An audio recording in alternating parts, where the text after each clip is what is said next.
Zephaniah 1 now. He did prophesy 640, 600 roughly BC.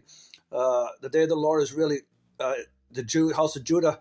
They were going to Babylon a little later, but really the end here. I don't comment as I go. The word of the Lord, but basically that came to Zephaniah, son of Cushi, the son of Gedaliah. During the reign of Josiah, son of Ammon, king of Judah. I will sweep away everything from the face of the earth. That's really the end. I will sweep away both men and animals. Remember, the fire Gehenna will cover the whole earth. There'll be new heavens and new earth. I will sweep away the birds of the air, the fish of the sea. The wicked will only be heaps of rubble.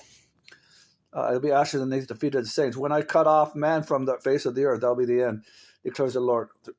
I will stretch out my hand against Judah and against all that live in Jerusalem. I will cut off from this place every remnant. That will be the Babylon too. First, the names of the pagan and the idolatrous priests, those who bow down on the roofs to worship the starry host, those who bow down to and swear by the Lord, and who also swear by Moloch. Those who turn their back from following the Lord, neither seek the Lord nor inquire of him, to be silent before the sovereign Lord, for the day of the Lord is near. So when the day of the Lord is his judgment, and that happens many times through time, as I explained. This will be Babylon, but really the end. The Lord has prepared a sacrifice. He has consecrated those he has invited. On the day of the Lord's sacrifice, I will punish the princes of the king's sons, that's of Judah, to Babylon, in foreign clothes. That day I will punish all who avoid stepping on the threshold, who fill the temple of their gods with violence and deceit. And that day, declares the Lord, I will come from the fish gate, wailing from the new quarter, and a loud crash from the hills. Will wail, you who live in the market district. All you merchants will be wiped out. All you trade silver will be ruined. All that time I will search Jerusalem with lamps and punish those who are complacent, who are like wine left on the dregs, like dregs left, who think that Lord will do nothing for their evil, either good or bad. Their wealth will be plundered. Well, they were by the Babylons again. The houses demolished. They were built houses, but will not live in them. They will plant vineyards, but not drink of them.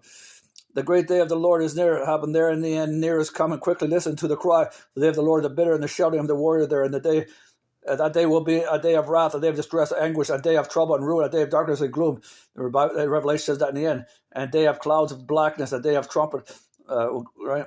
And battle when Christ comes back to the earth in the end here, against the fortified cities and against the corner towers. I will bring distress on the people, and that they will walk like blind men, because they have sinned against the Lord. And also to Babylon just a few years later here, from this time, 640 to 600.